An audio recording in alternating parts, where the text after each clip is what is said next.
Hello everybody, Mr. Akins here, and welcome to What's on the Comic Rack. We're going to take a trip back to 1983 and look at some comic books from the year 1983 in my collection. So what was happening in 1983? Well, if you can imagine, at the box office we had a movie called Return of the Jedi. I am the Father. So what was on TV back in 1983? Well, I know one show I never missed, and that show was the A-Team.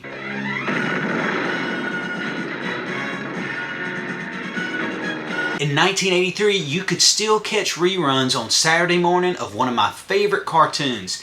This cartoon was created by Steve Gerber, of Howard the Duck fame, and a lot of the character designs were by none other than Jack Kirby.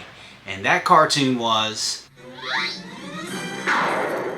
Thundar, the Barbarian. On the radio back in 1983, you could not escape my favorite band's greatest hit. This three-man band consisted of the legendary chords and iconic guitar style of Andy Summers, the world's worst studio drummer Stuart Copeland, and bassist and lyrical genius one Gordon Sumner. I'm talking about the song Every Breath You Take by The Police.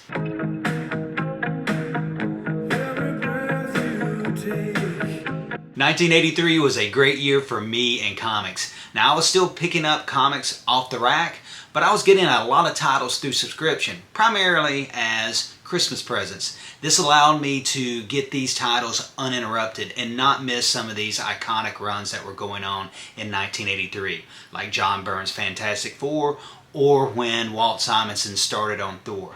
So we're going to take a look at 10 comic books from my collection, in no particular order, from 1983, and we're going to look at these Jumbo style. Avengers number 233. Now this era is my personal favorite for comic books.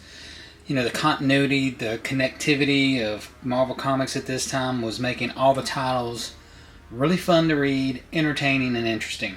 Some of my favorite writers and artists were working on my favorite titles, and the Avengers was no exception.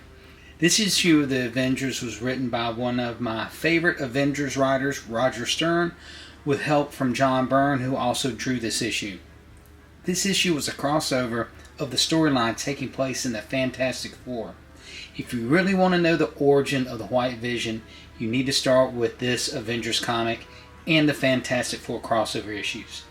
John Byrne was everywhere in 1983.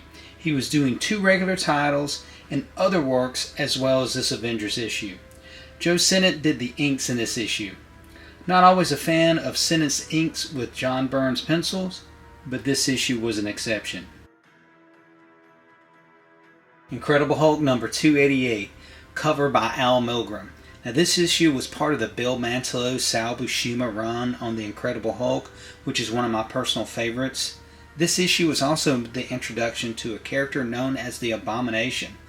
Way before Peter David's Professor Hulk, Bruce Banner was able to control his transformations into the Hulk from issues number 272 all the way to 296.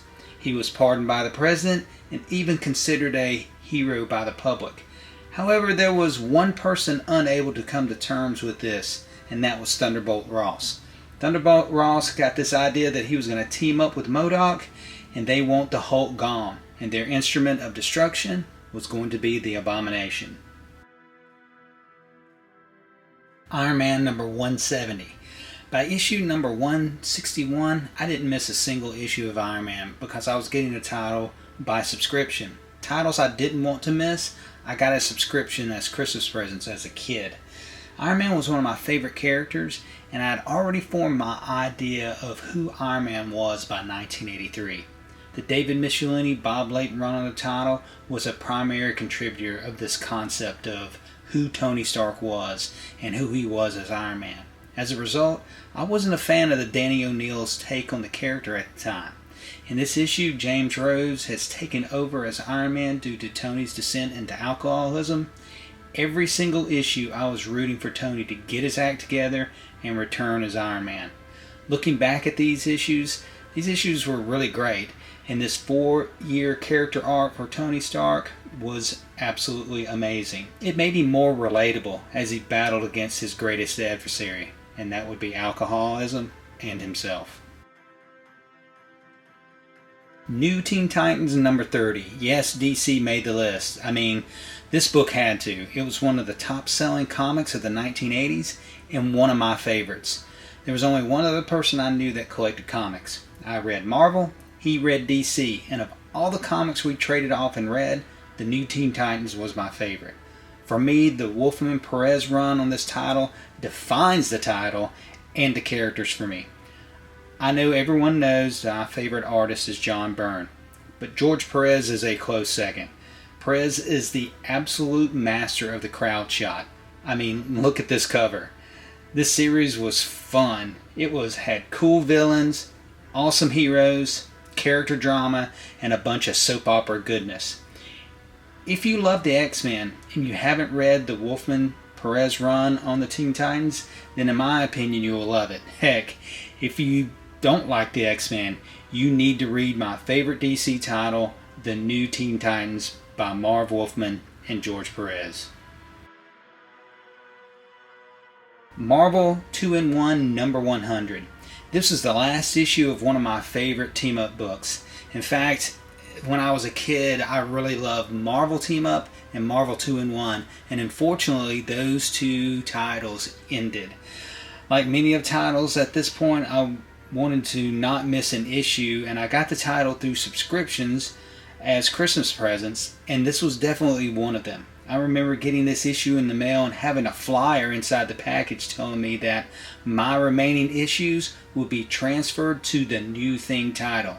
Even better, the new title would be written by John Byrne.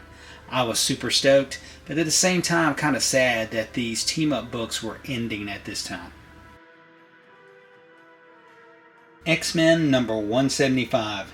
Everyone was reading the X-Men in the 80s, and this issue right here is where I started my uninterrupted run of the X-Men until the early 2000s. Great group shot of the X-Men going up against Dark Phoenix by Paul Smith on this cover. Of course, we have Chris Claremont on writing duties. This would be the last issue of Paul Smith's run on the X-Men, with John Romita Jr. taking over as regular artist in this issue. In fact, Paul Smith did not complete this issue. Regardless of the cover, things are not what they appear to be, and the Dark Phoenix is not the main villain of the story. One cool aspect about this comic is when the illusion is dispelled, Paul Smith's panels stop and John Romita Jr.'s panels begin. Really cool way to start my X-Men journey and the new artist run on the title. The official handbook of the Marvel Universe number 2. When I was a kid, I absolutely loved the official handbook of the Marvel Universe. As a fan of role-playing games, the idea of a book that provided stats for each character was an absolute must for me. This series also created a situation where I had to somehow make more money to buy more comics. I had picked up issue number 1 from a grocery store, but when my neighbor showed me issues number 2, 3, 4, and 5 that summer, I had to have those as well. I didn't have the money. While I did have a summer job, all that money I made went into a bank account that was going to be used to buy me a car when I turned 16. Well, my neighbor wanted to trade those comics for a large Lego set my mom had gotten me when I was around 12 years old. I traded the set, but when I did, the rest of the summer was sneaking around, or at least I thought I was sneaking around, with the lawnmower to cut lawns for extra money so I could buy more comics and other things I may have wanted without having to trade stuff off. If you really want to learn more about the official handbook of the Marvel Universe, check out the YouTube channel Still Only 35 Cents. He has an excellent video showing off the deluxe version of this series.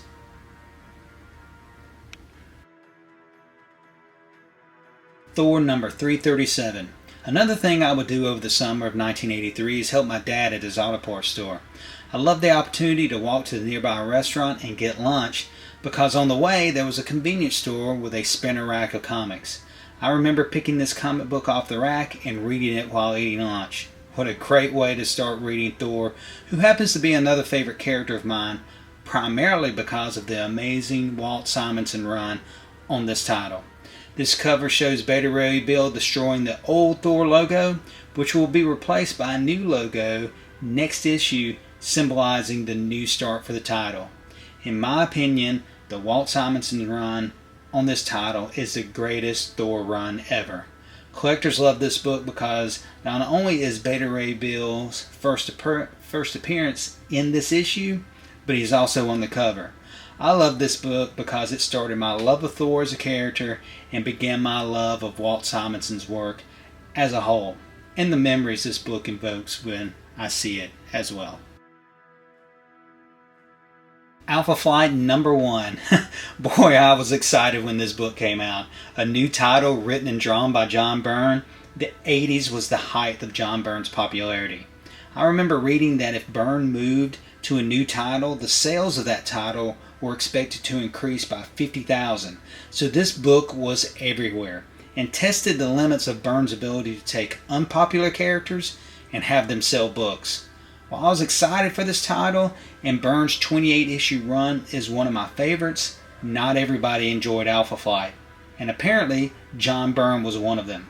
From the things John Byrne has said in interviews, he really didn't like working on AlphaFlight, and he felt that he had to spend much of the run trying to make the characters more than just two-dimensional. His 28 issues of character development was one of the things I really liked about this title. In fact, most of the first 12 issues did not even feature the team, but focused on individual character stories. What did I like about this issue? Well, I'm a sucker for getting the band together, or getting the heroes together stories, and that's what this was. Did I stick with AlphaFlight after Byrne's 28-issue run? Yes, for a while, but not for long. Fantastic Four #257. One of my favorite Fantastic Four covers. This is also one of my favorite Galactus stories ever. A lot happens in this book, and I mean a lot. From Galactus destroying the Skrull homeworld, which sets off a Skrull civil war, Reed and Sue announcing that they're having their second child, the attempt to repair the Vision, which ultimately leads to the creation of the White Vision, and Reed's disappearance at the end of the issue, which leads to the trial of Galactus. This issue is packed. This book even sets up Fantastic Four Annual #17, which references Fantastic Four #2. I love subplots. Little seeds that are planted in one issue and spring forth and grow in other issues. This issue had so many. I think my favorite thing about this issue, though, is Galactus' interaction with death. There you have it. 10 books from my collection from the year 1983. Now, some of them I got off the rack, some of them I got in the mail, but 1983 did represent a great year for me as far as comic books go. I had that youthful exuberance about reading comic books and really enjoying them, especially some of the runs that were going on at the time. So what should I have put in this list from 1983? What was some of your favorites from 1983? In fact, what were some of the movies that may be your favorite, or a song from 1983, or a TV show from 1983 I should have featured there at the beginning? Put that down in the comments, and until next time, we'll see you around the comic rack.